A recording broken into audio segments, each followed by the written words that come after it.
Okay, magandang gabi po sa ating lahat at sa vlog na ito ay pakikinggan po natin itong si Congressman Irice.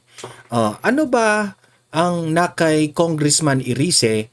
Bakit pakikinggan natin siya dito sa kanyang isang interview sa ANC? Na alam naman po natin na itong si Congressman Irice ay isang dilawan. Okay? Kasi po, ako po, no? To tell you frankly, sang-ayon rin ako dito kay Congressman Irice sa ibang bagay. Okay? Hindi siguro ako sang-ayon sa kanya patungkol po sa kung sino ang kanyang sosoportahan on the upcoming election sa 2028. Pero maraming bagay po na mga issues sa bansang Pilipinas, especially itong flood control anomaly, sa impeachment ni BP Sara, tayo po'y sang-ayon dito kay Congressman Irice. Kaya sa vlog na ito ay pakikinggan natin ang isang opinyon ng isang dilawan na kongresista na para namang maa-understand natin bakit ganyan po ang kanyang opinyon ng isang bagay. Kasi po, sa totoo lang, itong si Congressman Irice, ano ito gusto niyang maging presidente si Leni Robredo. Yan ang isinusulong niya na si Leni Robredo ang tatakbong presidente sa 2028, which is dinideny ni Leni Robredo na tatakbo siya. Kasi ayaw ra niyang tatakbo muna itong si Leni. Tapos, meron pa akong post na nakita at statement rin ni Congressman Irice na nasasayangan siya na hindi naging presidente itong si Mar Rojas. Na alam naman po natin, tayong mga DDS, ayaw na ayaw natin si Mar Rojas. Di ba? Oh, totoo yan, di ba? Kasi tayong mga DDS na eepalan tayo dito kay Mar Rojas. Pero magtataka ka, bakit itong si Irice nasasayangan siyang hindi naging presidente si Mar Rojas. So, sa ganyang bagay, magkaiba po tayo ng opinion. Pero there are issues na gusto ko yung mga opinion ni Irice, which is sapol na sapol, may punto, di ba? That's why I'm trying to understand Irice kung anong klaseng congressman itong si Irice, okay? So yun po ang ating re-reactionan, ang kanyang mga opinion, ang kanyang mga statement dito sa isang interview na ito. Pero bago ang lahat, paki-like, paki-share itong video na ito para kakalat ito, guys. And sa mga hindi pa nakasubscribe, subscribe na po. Okay? Para updated kayo. Libre lang yan Pero bago natin simulan, thank you very much sa mga audience ko dito sa Donmar TV na unti-unti na tayong dumarami at marami pong naniniwala dito sa channel natin na itong mga balita natin ay wala po itong halong fake news, kundi reaction lang po ito kung ano ang mga nangyayari sa bansa natin. Raw, very raw ang ating mga comments, okay? Kaya magpapasalamat ako sa mga nag-greet at laging nakasubaybay dito sa ating channel. Nilo Serna, ayan, pa-shoutout Donmar, taga Leyte ako, ayan. Nilo Serna, shoutout po sa inyo at sa mga kababayan natin dyan sa Leyte. Adelfa Rosales, magandang araw Sir Donmar. Loreto Rosales from Taguan,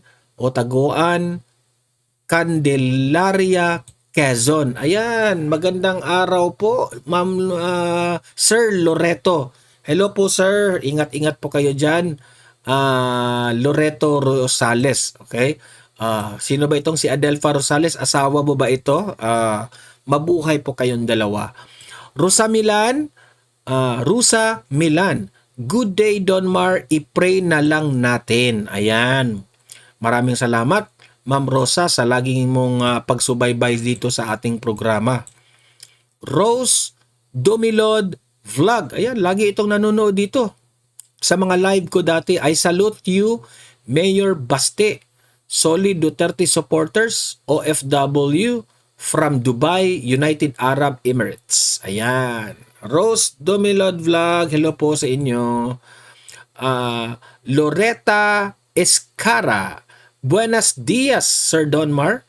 Sana i-pray na lang natin lahat na si Bongbong Marcos ay kukunin na lang siya ni... Wag naman sana. Hello po, Ma'am Loretta Escara. Thank you, Ma'am, dito sa sa panood nyo dito sa ating mga programa dito sa Donmar TV. Ayan. Thank you very much sa mga nanonood. Feel free to comments and greet, okay? Para mag-greet naman natin yung mga ninyo. Hindi ko babasa lahat pero mayroong mga pagkakataon na mas screenshot ko yung mga nyo at mabasa natin yan, okay? Kasi hindi naman natin kaya basahin lahat-lahat yan. Hindi na tayo makapag-vlog. Maubos na yung oras natin. Di ba? Okay. Heto na po. Without further ado, no? Pakinggan natin si Congressman Irice.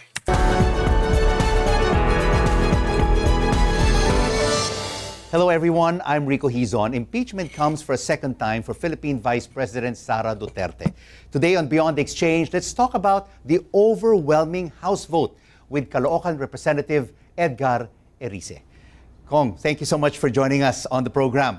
All right. Thank you, Rico, for In the this invite. last impeachment vote, you abstained. Yes. But there was an overwhelming vote to impeach Sara Duterte. Yes. Why was there...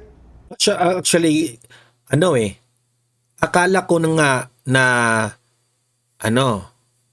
mag-no siya. Pero naniniwala ko na hindi siya mag-yes. Pero nag-abstain pala siya. An overwhelming vote when everyone thought it may be 106, it'll be 200, but it was 257. I think the Marcos administration had worked so hard to convince all the representatives, all the congressmen. Yeah.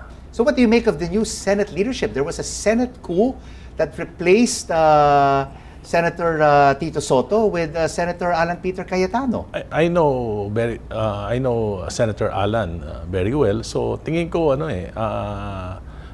actionan niya yan within the framework of the Constitution. So mas maganda nga na si Senator Cayetano ang presiding officer kasi lawyer siya. But he's known to be a pro-Duterte supporter. Well, actually, he ran for vice president yes. with... Yes. Tingnan natin ang opinion niya dito na dilawan siya. Ngayon, si Senator Alan Peter Cayetano, which is the Senate President, ay isang Duterte ally. Ang tanong, sang-ayon ba si Congressman Irice doon? Okay, dito natin yan malalaman. President Duterte, Rodrigo Duterte. Yes, but I think there was an altercation with the vice president. In fact, I was a congressman in the 18th Congress. Yeah, I remember that one, no? Na merong altercation between VP Sara and congressman pa yon that time, I think congressman, si Senator Alan Peter Cayetano at that time, no? He was replaced by Velasco? Speaker Velasco. Velasco. Because Senator Aimee and Congresswoman Gloria Macapagal-Arroyo and Vice President Inday Sara worked for his removal. So you believe, now that he is the new Senate President, we will have a fair impeachment trial? I think so. We will have a fair presiding officer. Ang tanong dyan, itong si Congressman Irice, naniniwala ba siya? Saan ba siya naniniwala? Na nagnakaw si VP Sara? O malinis si VP Sara? Dalawa lang yan. Yan ang gusto kong malaman ni Irice. Were you surprised, Congressman Irice, that 257 of your colleagues voted for the impeachment, while there wasn't a change of heart or mind because there was a change in the Senate Oh, President. kasi ako at that time, ano rin ako nagtaka rin ako bakit ang sobrang daming pumirma sa impeachment ni BP Sara. Di wala na akong ibang pinagbibintangan at hinala, kundi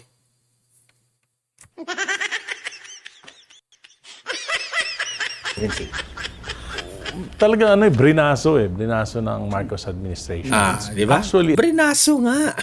the design of the Marcos administration. This impeachment process is a design of the Marcos administration.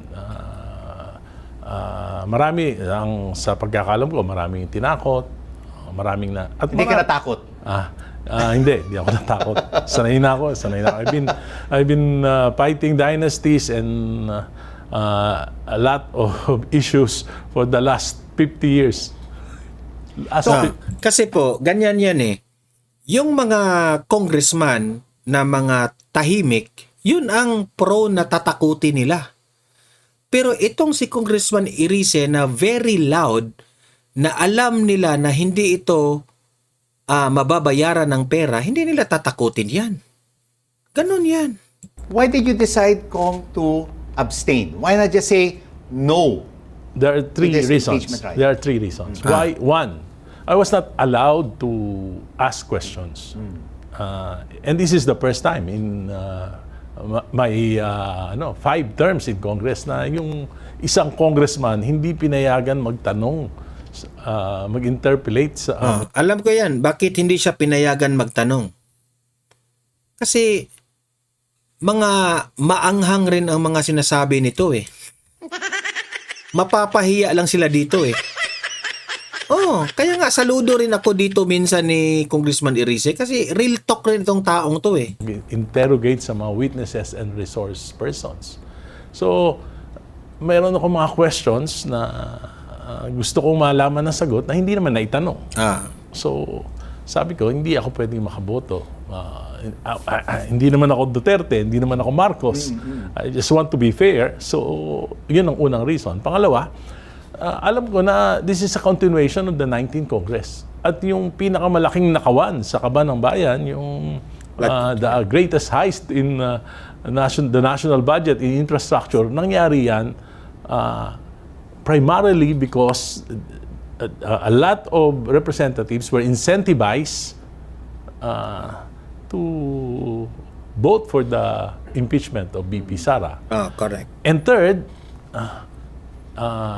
the government weaponized.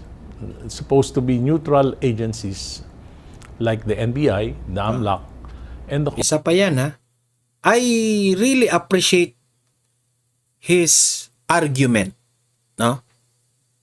Alam niya na itong gobyernong Marcos na ito, ginabit ang mga ahensya ng gobyerno para sa kanilang political gain.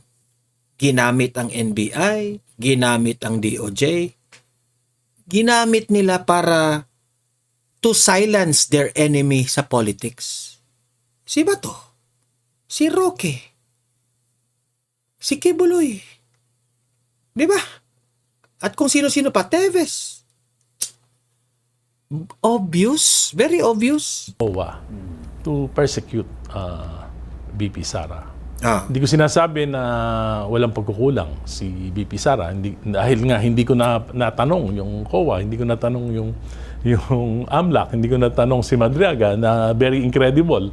Fantastic yung mga kanyang mga testimony. So, sabi ko, I won't participate in this stage impeachment But process. with the evidence on hand, do you believe she will be found guilty or will she be acquitted? Eto na. Eto na. Malalaman natin ang sagot ni Congressman Irice. Kung naniniwala ba siyang malinis si BP Sara o magnanakaw ba si BP Sara. Dalawa lang yan. Okay. Pakinggan ninyo ito. From your personal point of view, There are 4 of impeachment. One is yung Madriaga. Ano yun? Stage lang yun. Kasi apat eh. I think may machination na nangyari. Correct. Doon sa issue ng Madriaga. The second is the conditional threat. I asked my lawyer, sabi nila wala namang yan. Parang sinabi mo lang, pag sinuntok mo ko, susuntokin kita. Yung third, yung AMLAC report. Yung AMLAC report, it's an aggregate transactions for 19 years. So hindi ko alam. Hindi ako nakapagtanong. Kaya hindi ako Di ba? Ano sabi niya? Hindi niya huhusgahan si BP Sara. Pero itong ibang mga congressman na ito, hinuhusgahan na nila si BP Sara. Na wala silang sapat na information na dapat nilang questionin. Ang dapat questionin yung mga sino yung may hawak doon na dapat nilang questionin. Nagde-decide na sila ni Dilima, nila ni Luistro, itong issue dito sa AMLAC na ito. 'Di ba? Halata na ginamit ang pamumulitika. 'Di ba? Makakapag-decide doon sa issue na yon. Yung pang-apat, yung kanyang bank deposits, inilagay ni BP Sara sa others. So yun, medyo questionable sa akin yun. Kasi nagpa-file ako ng And it's normal. He is free to question that. Okay? But it doesn't mean na naniniwala siya na magnanakaw si BP Sara. Ganon lang yun. Salin, inilalagay ko yun sa yung bank deposits ko, may specific item, bank deposit, hindi aggregated dun sa others. So I think this When should... all is said and done, with all of these 4 issues, not guilty, guilty. Well, kaya nga ako nag-abstain dahil... Hindi mo masabi. Kailangan pakikinggan natin ang magiging Senate trial, impeachment trial sa Senate.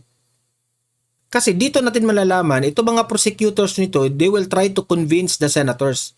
Ang depensa ni BP Sara, ang defense team niya, papatunayan nila ngayon kung bakit yung mga aligasyon at mga akusasyon ay wala pong katuturan. Yan ang ating abangan. I wasn't able to ask questions.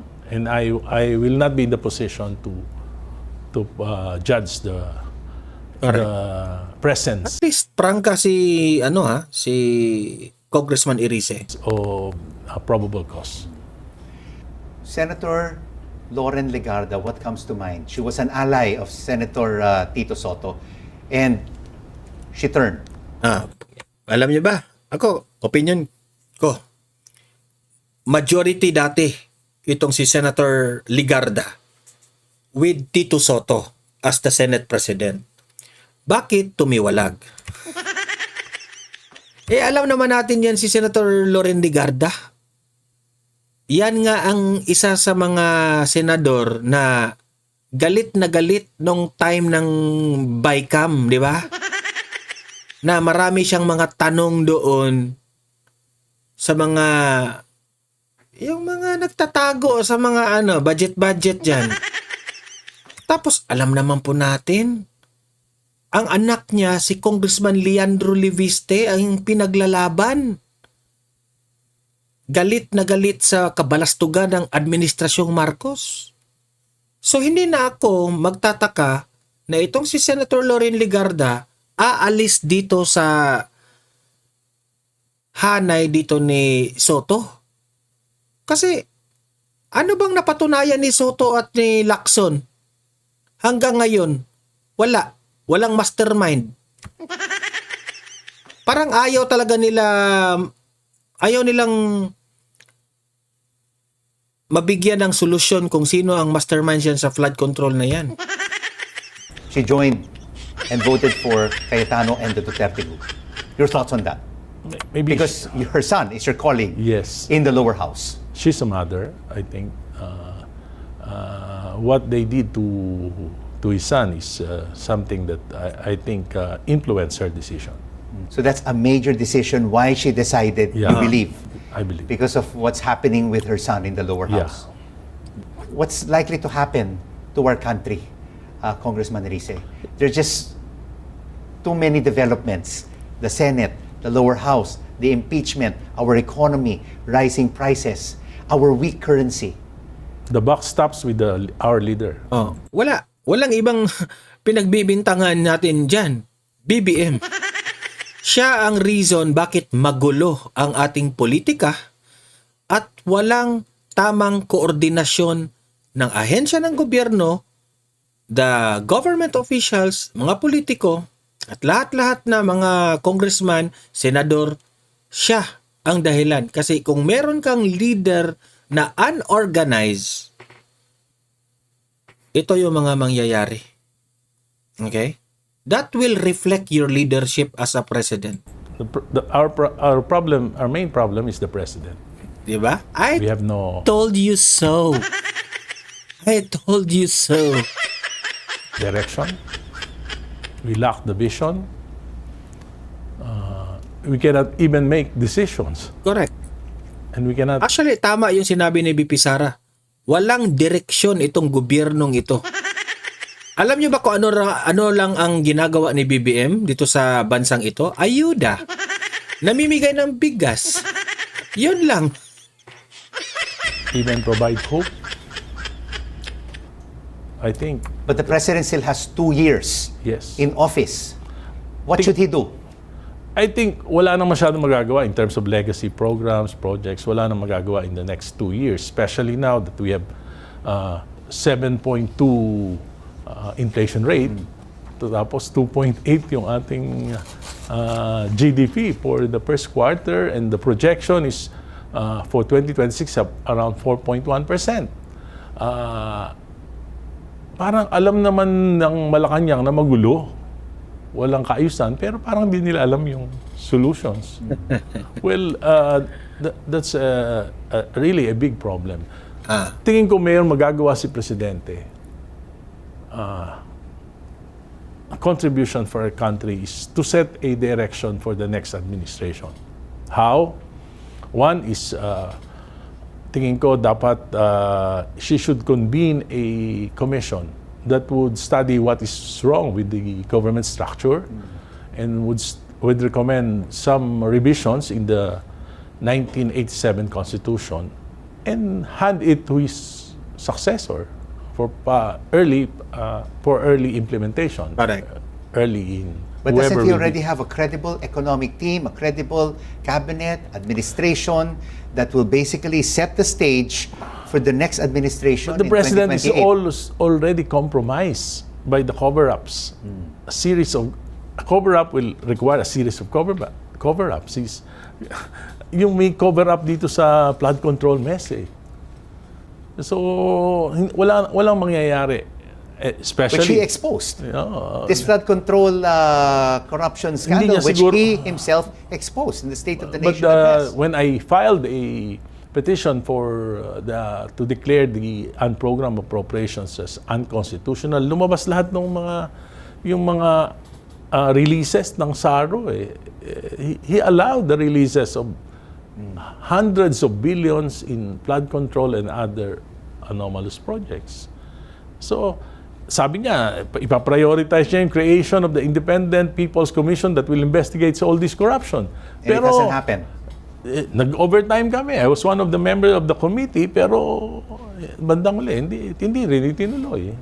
So, every time na lalapit na sa Malacanang yung investigation, humihinto na eh. So are you saying then from now until 2028, we won't see any more Yes. incumbent politicians, lawmakers behind bars who have been pinpointed already by several?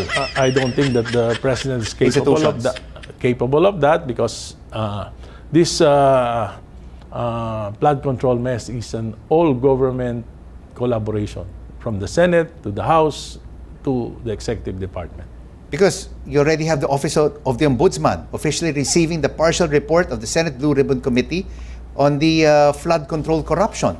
I mean, Senator Lacson Yes. has basically transmitted these findings. Yes. So Ang it has problem- already exposed basically several Yes. politicians Yes. on the list.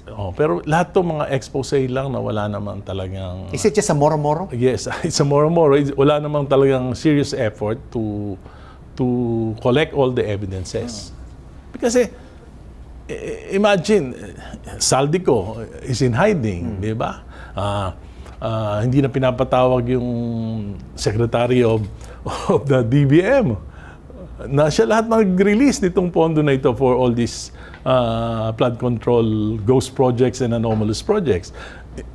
E.S. Bersamin and Yusek Adrian Bersamin, andyan lang pero hindi naman pinapatawag. So, I think it's really a cover-up. Parang selective justice.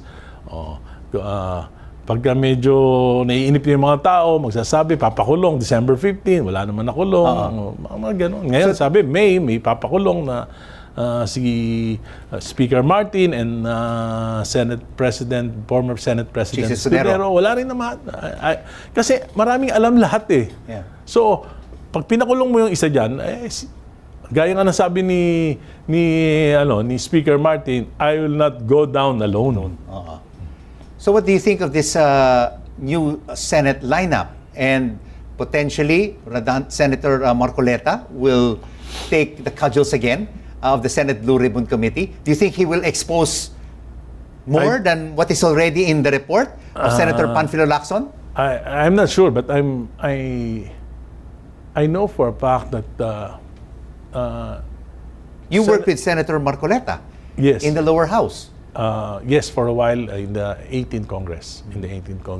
Pero tingin ko si Senator Alan, he would rather the new majority would rather choose a less controversial figure to head the Blue Ribbon Committee. Who do you think would that be? Well, there are a lot of names, pero siguro si Senator Pia Cayetano would be a good choice for that. Medyo, impartial lang. From your current reading of the political situation, will it get worse before it gets better? Or are we in for better times, Congressman?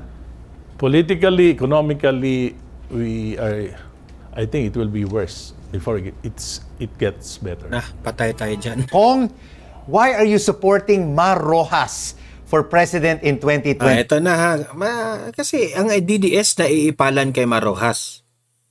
Bakit si Congressman Irice supports Marojas? P8. Well, during the time of Pinoy 2016, our country is a rising economic tiger. Yung ating GDP consistent for 6 years. Yung loans natin pinakamababa sa lahat ng administration, about 1.2 trillion, unlike during the Duterte, it's about 7 trillion. Now, almost 6 trillion in 4 years. So, nakita ko yung... And Mar Rojas is one of the closest advisors of Pinoy. So, sa tingin ko, kung nanalo siya, palagay ko nasa na tayo. Baka nasa na tayo. Ako, rerespetuhin ko yung opinion ni Congressman Irice sa issue ni Marojas sa kanyang opinion kay Marojas. Pero ayaw natin kay Marojas. Ayaw natin si Marojas in any way, shape, or form. Ayaw ko talaga si Marojas. Pero ayokong i-bash si Congressman Irice kasi may sarili siyang paniniwala. Hindi ko alam bakit hangang-hanga siya kay Marojas.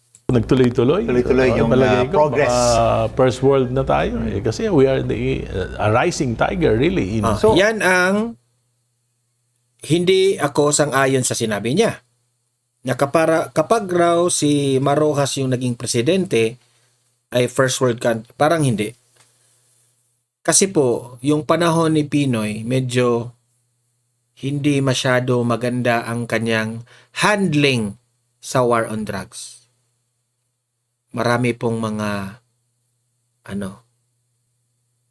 nangyaring krimen na mga inosenteng, alam nyo na, dahil dito sa mga jadik na ito. Kaya kung ibabalik natin yung nakaraan, pipiliin pa rin natin si Tatay Digong. Have you spoken to him? And Yes. is he interested in running in 2028? Sabi niya, masaya na siya dun sa pag-alaga ng dalawang anak niya eh. So what do you think Congressman Erice will convince Mar Rojas to run in 2028? Is it the state of our economy, the state of our politics, and the state of where our people are at right now? I think the state of mind of the people, kung magbabago yung state of mind on how people votes. Kasi alam mo, ang problema sa atin, di ba, naghahanap tayo, for example, Sara is a strong candidate, hinahanap natin kung sino yung mataas ang survey. Kung sino yung mataas ang survey, yan yung panlaban natin. Oo. Whether he is qualified or not. Di ba? At Dapat saka nakikita natin ngayon sa surveys, it's a dead heat between Sara Duterte and Raffy Tulfo if he Yes. decides to run. Yes, yes. And also the gap between Sara Duterte and Leni Robredo is also narrowing. Yes. So, sa tingin ko, dapat turuan muna natin. Responsible politician, turuan muna natin yung mga mamamayan natin. Reklamo kayo na reklamo na pahirap yung buhay natin. Bakit ang pinipili nyo is sikat? Bakit ang pinipili nyo yung you would rather choose optic politics? Diyan tayo hindi magkakaunawaan, Congressman Erice. Marami namang mga sikat dyan na mga government officials na effective, unproductive, at matalino, at magaling na leader. At meron rin naman dyan na yan nga, popular, pero wala naman dito. Na walang silbi.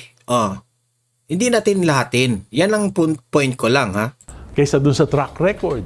So, dapat siguro mabago yung Track kaisipan ng record. mga Pilipino. Dapat pipili kayo qualified, competent. And Mar Rojas has the competence and the qualities to be a good president. I think, siya yung the best. He's the best president that we never had. Well, just respect. I think he's better than Pinoy. He's better than Pinoy. At tingin ko, yung Pero palpak siya sa Yolanda eh. Yun lang sa akin, ha? performance ni Pinoy is outstanding. So, kung nagpatuloy lang siya, nagkasundo nga sila ni Grace Senator Grace po. Baka ngayon ang presidente natin, si Grace po. 18 years of good governance din. Sana, sayang. What would convince Mar Rojas Mahal to niya run for naman 2028? If he's included in surveys and he sees that his numbers are going up, you Yes. think that would convince him? Because Yes, I've also I been think so. trying to have him here on Beyond the Exchange. And he's always told me, Rico, it's not yet time. It's not yet time. I'm not yet ready. Yes, I think so. Pero si Mar naman is very concerned with what's happening to our country, and from time to time nag-uusap kami at nakikita ko nalulungkot siya dun sa mga nangyayari. At lagi niyang tinatanong, ano ba pwede nating magawa in one way or the other, little things na magagawa. Pero ngayon, nakikita niya, ano ba bago? Paano ako mananalo kung iyan pa rin naman yung Ang mindset ng mga voters. Mindset ng mga voters. So, It looks like you're really dead set on really convincing Mar Rojas to run for president in 2028. What if he says, Edgar, I'm sorry, ayoko na. Who else will you support? Well, Will you of still course. continue to push for Mayor Robredo. Lenny? Or maybe even Senator ayaw rin Risa ni- or Senator Bam? ayun nga ang problema. Yun. Si Mayor Lenny, ayaw niya rin. Yung mga magagaling, ayaw. But I will continue to support whoever will be the candidate of the Liberal Party. Of the Liberal Party. Of the Liberal Who else? Party. Who else? There's Kiko. Kiko. But Kiko already ran and he lost for Yeah. Vice President in Yeah. 2022. Yeah. Kaya nga, sabi ko, maybe, baka kung minsan, sabi nga, minsan nababago yung mindset ng tao pag nagkakaroon ng mga problema. Minsan, revolution, di ba? Nagkakaroon. Baka dito sa hirap ng buhay, sa mga nangyayaring kaguluhan sa bayan natin, baka ma-realize na we should choose someone who is really qualified, competent, and an economist like Mar Rojas. What about Vice President Sara Duterte? Do you think that she will be a good president? Well, I don't want to prejudge her, pero kasi there are two things na kaya hindi ako pwedeng sumama sa mga Duterte. One is my advocacy against political dynasties. Yun ang nangyayari. Pero wala siyang sinabi na ayaw niya ang the kind of leadership ni VP Sara. Ayaw niya ang mga Duterte kasi taliwas ito sa kanyang advokasya. Ano ba ang advokasya niya? Anti-political dynasty.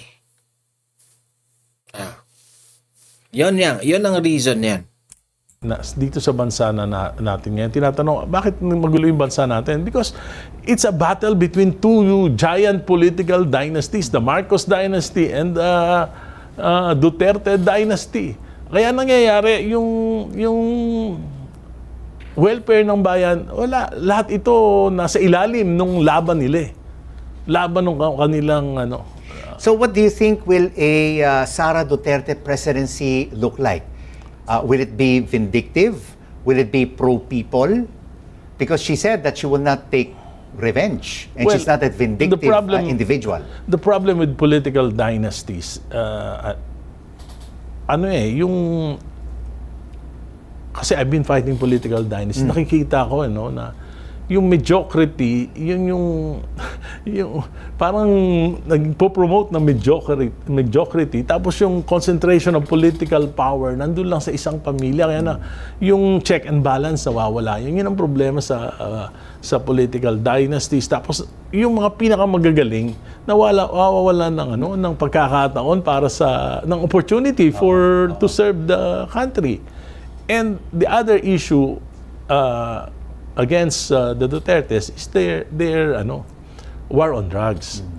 Hindi ako naniniwala na we will resolve the drug problem through a violent war on drugs. Nangyari na yan sa maraming bansa sa buong mundo. Hindi actually nag-worsen pa yung drug problem because of a violent war on drugs. All right, point taken. You will not support a Duterte presidency.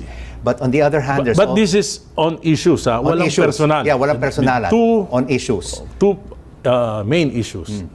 But Dynasties and war on drugs. Clarify niya ha. Bakit ayaw niyang suportahan ang Duterte? Clarify niya. Pero wala siyang sinabi na masamang leader si VP Sara. Tandaan niyo yan ha. Tandaan niyo yan. Alam ko deep inside si VP Sara. Nagagalingan siya. on the flip side, what about an administration candidate? There's several names being floated. Congressman Erice, the likes of John Vic Remulla, you have Vince Dizon, you have Sani Angara, you have Gibo Teodoro. Do any of these have the same credentials, the same capabilities as the likes of the Liberal Party stalwarts like Leni Robredo and Mar Rojas and Riz Ontiveros? The greatest heist in the history of infrastructure and national budget will be a kiss of death to whoever will be the candidate of President Marcos. But what if there is a coalition between the Liberal Party and the administration? Will Di you papayag si support it? Well, if we support the administration, then we are part of the greatest heist. Correct. We'll be part of it. But if that is the only way to defeat Vice President Sara Duterte in 2028, I don't think... should there be at least a compromise I don't- between the LP, the opposition, and the administration? Ako nang sasagot ha. Ang ending niyan, matalo nila si VP Sara. Ang ending niyan, wala na, sira na naman ang ating gobyerno niyan kasi mag-away na naman yan. Mag-away na naman ng LP at itong loyalista.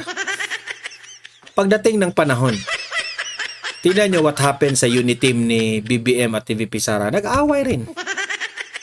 Kaya nga lahat na lang, ibuhos na natin sa mga Duterte lahat. Yun naman talaga ang mga may bayag at may malasakit sa tao. I think that the end justified the means. So, we have to run on our own. Yan ang problema eh. Pag nagko-kompromiso na eh. Paano yun? Di magtutulungan pagkatapos? Away? Paano yung mga nagkasala? Sino yung nag-commit Correct. nitong heist na to? Tapos tinulungan tayo, paano yun? Pagkatapos pag we are in power, then will let them go? Correct. So you're saying no compromise between the opposition and the administration, talaga. and it should not be a coalition. And if we compromise with the administration, I think the opposition will be Sara, and Sara will win. So if it's a pure Liberal Party ticket, Baka may chance pa.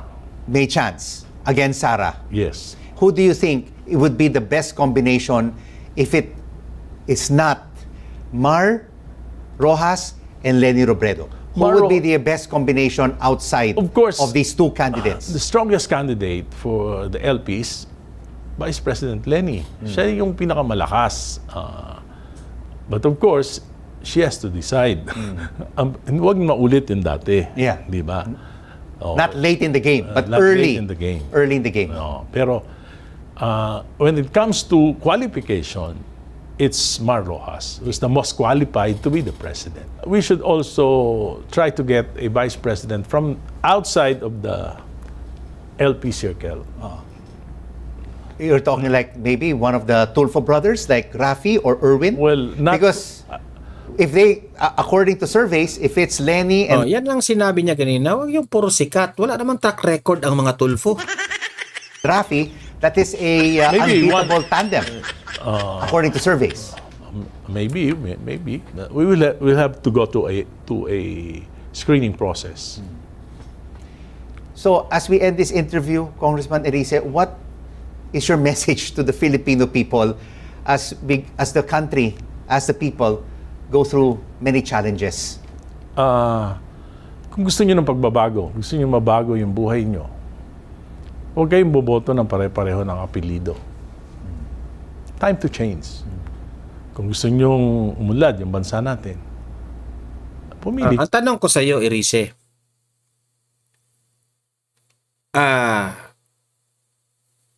si VP Sara, hindi siya tumakbong presidente. Kasi hindi sila gahaman sa kapangyarihan at that time. Si Duterte, natapos ang kanyang termino. Si VP Sara, na siya sana yung merong continuation sa mga Duterte, pero hindi yun ginawa. Kasi si VP Sara po, hindi po siya kagaya ng mga loyalista, mga Marcos at itong mga Dilawan na sasakupin lang lahat ang kapangyarihan. Ngayon, na ang clamor ng taong bayan ay si VP Sara, walang choice si VP Sara dyan. Kayo yung qualified, yung competent, hindi yung sikat, hindi yung optics politics, hindi dahil sa ayuda, hindi dahil sa patronage. Integrity, competence, qualifications. Mababago ang Pilipinas. Maraming salamat, Congressman. Yan ang ni Congressman Erice ha. So kayo, mga audience ha, libre kayong mag-comment, mag-react doon sa statements ni Congressman Erice. Nirerespeto natin yan si Erice ha, kasi nagkakasundo naman tayo sa ibang bagay. At paki-like na lang, paki-share, no? At babasahin natin yung mga comments ninyo sa comment section. Guys, Sa mga hindi pa nakasubscribe, subscribe na kayo. Okay? See you in my next video. Have a great day. Have a great night. God bless po sa ating lahat. Mabuhay ang Pilipinas and God save the Philippines.